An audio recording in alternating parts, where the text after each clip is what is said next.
Y aunque ya quedó abrogado el programa de subsidios a estancias infantiles, el tema no se agota. Este fin de semana, la secretaria de Bienestar, Luisa María Albores, dijo que casi la mitad de las niñas y los niños registrados como beneficiarios del programa no aparece. Veamos el contexto.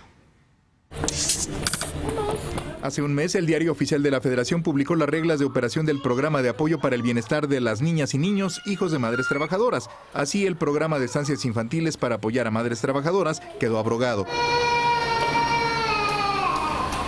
Ni un centavo a intermediarios, ni a organizaciones sociales, ni a organizaciones filantrópicas, ni a organizaciones de la llamada sociedad civil. Quienes tengan niños de entre 1 y 3 años recibirán 1.600 pesos bimestrales y 3.600 en el caso de menores con discapacidad de entre 1 y 5 años. La Secretaría de Bienestar reportó que de los 329,000 menores registrados como beneficiarios en las estancias, solo se ha podido verificar la existencia de 174,000. El presidente López Obrador reconoció que con la eliminación de subsidios van a pagar justos por pecadores. El Frente por los Derechos y Defensa del Interés Superior de las Niñas y Niños, integrado por legisladores de todos los partidos, informó que 25% de las estancias infantiles habían cerrado y otro 20% redujo su matrícula. Los legisladores urgieron al gobierno federal a retomar el programa para evitar que el 34% de las madres beneficiadas, unas 60,000, dejen su empleo. A fines de febrero, la Auditoría Superior de la Federación, en su revisión de la cuenta pública 2017, informó que las dependencias responsables de operar las estancias no tenían indicadores para identificar el desarrollo integral de los niños. Sedesol, hoy Secretaría de Bienestar, tampoco pudo comprobar que cumplieran con los criterios y requisitos de seguridad y de calidad establecidos en las reglas de operación del programa y que los responsables de las estancias tampoco tenían capacitación en materias como protección civil. La semana pasada, organizaciones civiles promovieron una demanda de amparo a favor de 37 estancias al considerar que el nuevo programa incumple las obligaciones del Estado mexicano en materia de derechos humanos, así como el principio de interés superior del menor. Legisladores del PAN y Movimiento Ciudadano también han promovido amparos para que se pague a las estancias de manera retroactiva los recursos asignados en 2018 y se les asigne presupuesto para este año. Punto y contrapunto. Y bueno, para iniciar la discusión de este programa, Eder, tú tenías muchas ganas de comenzar, además relativo con el sistema de cuidados del que estábamos hablando. Sí, exacto, y con la corrupción de la que hablamos en el segmento anterior, ¿no? 7 de cada 10 estancias infantiles tienen irregularidades.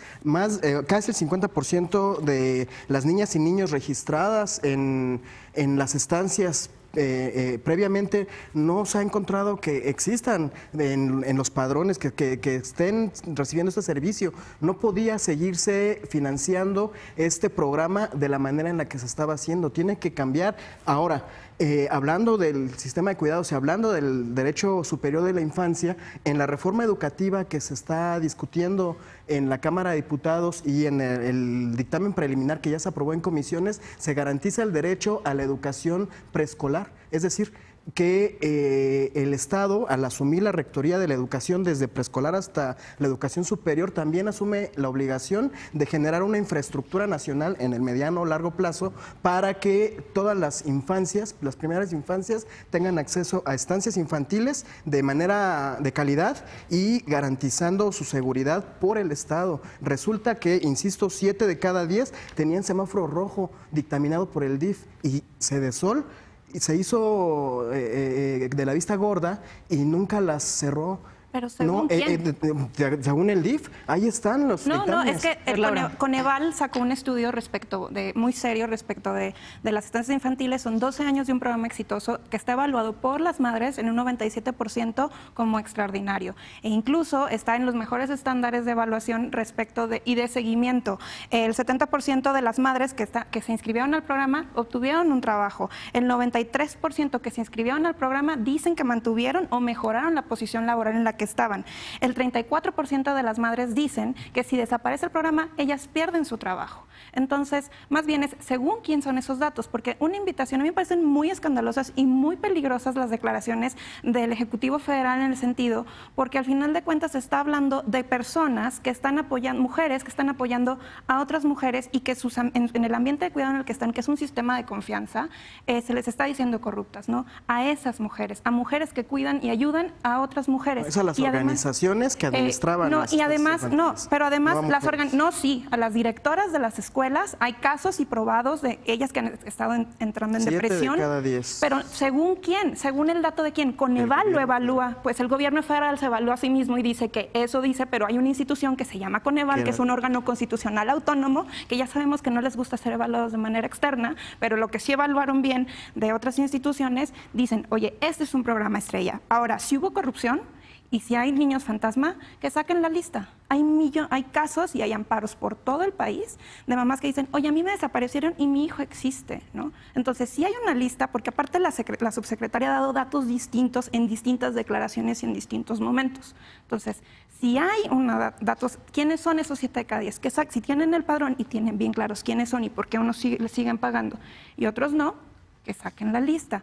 Creo yo que es un tema más político detrás que lo que realmente es, porque es un programa evaluado de manera externa, no por el mismo gobierno, sino por las mamás, por Coneval, por órganos internacionales, donde hablan acerca de, es un buen programa, hay niños que están en peligro y es, ¿qué va a pasar con los niños? ¿Qué está pasando con los niños que ahorita no tienen un acceso y entonces, ¿dónde los van a cuidar?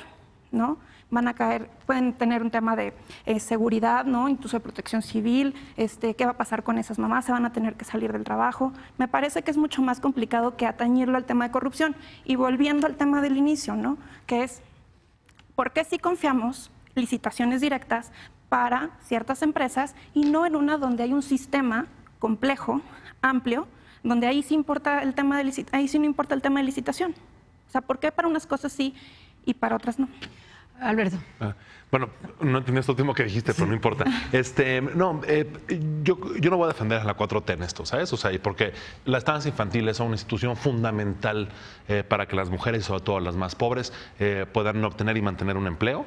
La forma en la que se manejó, me parece, fue un acto impulsivo, ¿no? O sea, ante los datos duros, que la verdad, la mitad de tu padrón sea fantasma, se pasaron de lanza, ¿no? Y dicho esto, yo creo que el presidente, cuando vio esto, se indignó un montón. Ahora, no han terminado esta evaluación. O sea, no han encontrado muchos niños, pero también todavía no terminan de buscar. Imagínate, ¿no? O sea, te entretenme. Si no es el 50, es el 30, ¿no? Igual es una calamidad, ¿no? O sea, los números están altísimos. Y dicho esto, sí es cierto, y yo sí creo, y por un montón de testimonios, tanto de gente cercana como el estudio de Coneval hace mucho sentido, las mujeres que son beneficiarias del servicio de las estancias infantiles, por lo general, están contentas, complacidas y agradecidas con el servicio, y no se debería de suspender un servicio en el que el usuario tiene un nivel de aprobación tan alto. Así de fácil. Lisa. Yo lo que tengo son más preguntas, es decir, a mí me parece que si el hecho es el 50% de los supuestos niños beneficiarios no existen y sabemos o tenemos el padrón o estamos en la validación, en la limpieza de la base de datos, me parece que la acción más fácil era simple y sencillamente dar de baja a esos niños fantasma y mantener el apoyo para el resto de los niños que sí existen en el esquema en el que se estaba gestionando y, si acaso, fortalecer los mecanismos de vigilancia y supervisión precisamente para atajar el problema de los riesgos identificados por el DIF en materia de protección civil, infraestructura de las estancias, etcétera, etcétera. Más bien, las preguntas que a mí se me detonan en este momento es, entonces, ¿cuáles son los blindajes que tiene la atribución directa del recurso a los padres y a las madres de familia que nos garantizan que no haya inflación del padrón de beneficiarios? Que, bienvenidas las respuestas. El registro civil. Sí, pero las actas de nacimiento y el registro civil, hay muertos que votan, sigue habiendo pensionados que mantienen las pensiones años después de muertos, sigue habiendo becarios que no estudian, sigue habiendo aviadores. Digamos, como tampoco necesariamente la gestión directa del recurso te blinda ante la posibilidad de que haya mal uso de estos recursos.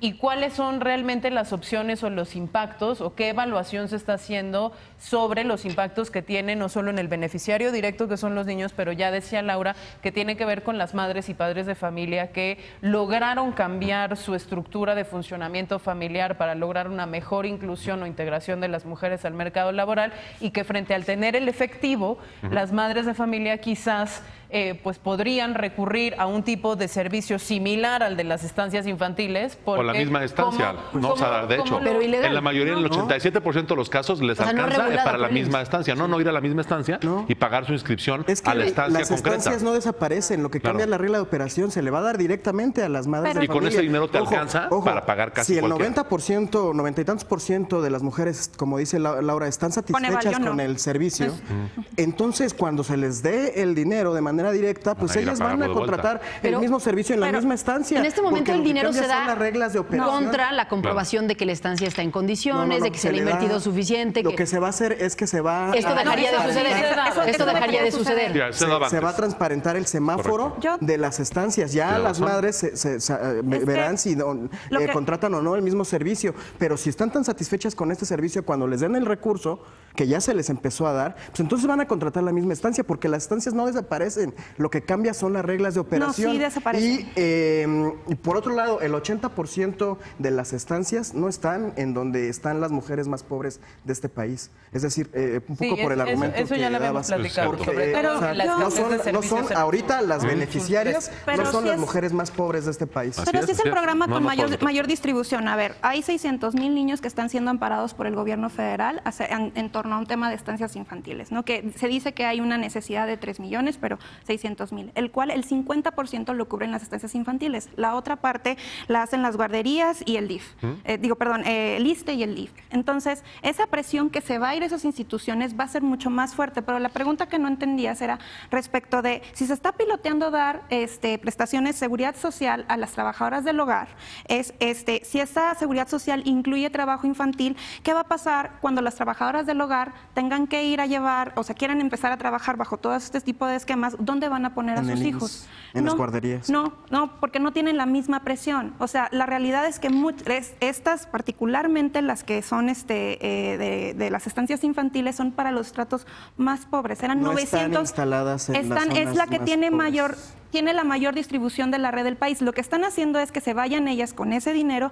a otros espacios que no necesariamente van a cubrir todo lo demás. Esta decisión es como decir, por esta cantidad, porque se quebró un dedo, hay que amputar el brazo. Y me parece que castigar a toda una red y un trabajo de 12 años de una política pública exitosa por una necesidad de darle de manera directa el presupuesto a unas personas, me queda de ver y me preocupa muchísimo, y es de entrada incongruente.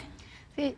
Los mejores sistemas se construyen pro rata, ¿no? Entre todos. Sí. Hacemos una vaquita y el sistema funciona mejor si nos ponemos entre todos, que si cada quien con su dinero individual hace un esfuerzo único. Además, en temas de transparencia, las lecciones, aprender del tema del blockchain y de todo este tema de que quede registro en cada paso y en cada beneficiario de la cadena, que tiende a vigilarse el uno sobre el otro, y el registro que desaparece el uno, de todos modos lo tiene el otro, es algo que perfectamente podría aplicarse. A mí la última pregunta que me queda es en relación con qué estamos haciendo ya al margen del programa de estancias infantiles para el resto de los programas y el funcionamiento del resto de las secretarías, precisamente para trabajar los blindajes internos de una muy mala costumbre que venimos heredando desde hace muchísimo tiempo, que es las mismas secretarías inflando los patrones de beneficiarios para mover dinero para otros fines que no tienen que ver con el tema de los beneficiarios finales. Y yo creo que entonces, si vamos a mirar esto a través de los lentes de la transparencia, la eficiencia del gasto y de la corrupción, tendríamos que estar también vigilando hacia adentro quiénes estaban a cargo de sus padrones, deslindar las responsabilidades de nuevo en este tema y prevenir que adentro de las mismas dependencias se haga mal uso de el número de beneficiarios, el costo individual de beneficiarios y los presupuestos totales que se otorgan. Es que justamente eso, Lisa, no han sacado la lista de los niños, los famosos niños fantasmas, no han sacado la lista de este dato, ¿no? Solamente son declaraciones. No pueden salir la lista de los niños, ¿no? Bueno, pero en todo caso es el nombre, ¿no? O sea, los nombres, por ejemplo, han salido madres que ellas sí han dicho, oye, a mí me está afectando directamente, e incluso los amparos que están saliendo, ¿cuánto le va a costar al Estado mexicano? Hay gente que no votó por López Obrador. No, y cuánto va a costar para el Estado mexicano resolverle a las madres hacia atrás, ¿no? Que se están amparando y que están diciendo, oye, a mí este tema me está afectando, porque sí afecta el de interés superior del niño, sí afecta el tema de derecho a trabajo de las mujeres, y sí afecta, al final de cuentas, el esquema que ya se había armado, porque al final de cuentas es, las mujeres que ya habían logrado, o tal vez no estaban en el espacio más pobre, ok, pero las que sí estaban, que es la mayor redistribución que hay con esa calidad y con ese programa, ¿qué va a pasar con esos niños, no? ¿Dónde van a estar? Pues ¿Quién los va a estar cuidando? No, pero ahorita, hoy, no, van. Ya se les está dando. Hoy, actualmente. Ya empezó a bajar el recurso para pero las a los familias. niños que se les bajaron, porque hay muchas madres que han dicho, a mí no me está llegando ningún recurso. A mí sí, hay muchas, y hay una base de datos que puedo poner y publicar, que son madres que han sacado, que han puesto sus credenciales de lector, que han puesto fotos de sus hijos, que han salido en un movimiento detrás, que incluso se han amparado y que dicen, oye, a mí no me están cumpliendo. Y a mí es, ¿qué pasa con un niño que, por ejemplo, en su ambiente estaba siendo abusado y que su espacio en esa estancia infantil era un espacio positivo? O que, por ejemplo, asociaciones como Save the Children, Michu Mau han salido a decir, oigan, este era un programa que funcionaba y que definitivamente no debería de cancelarse. Bueno, pues veremos más adelante, valoremos si sí existen todas estas denuncias y también pues que se presenten los datos de todas estas estancias. Si no se pueden presentar los nombres de los niños, pues sí que se presenten los datos de las estancias, que esos sí son públicos. Los números de folio, ¿no? ¿Y quién? Los números de folio, en dónde están adscritos. Sí, porque es importante tener estos datos. Hay manera de hacer pública cuando dicen estos datos, la invitación de los movimientos han sido, ok, hagan públicos esos datos, no lo han hecho. Y también sería bien interesante que le diéramos seguimiento a cuál es el resultado de los juicios de amparo promovidos de manera colectiva e individual al respecto, ¿no? Porque será muy interesante ver cuáles son los criterios utilizados por los tribunales para saber si se echa para atrás la medida de Andrés Manuel, se queda la permanencia de lo que estaba, o si este es el nuevo esquema en el que van a operar todos los programas sociales, incluidos el tema de los cuidados de los menores de edad. Así es, pues bueno, mucho que discutir también en este tema.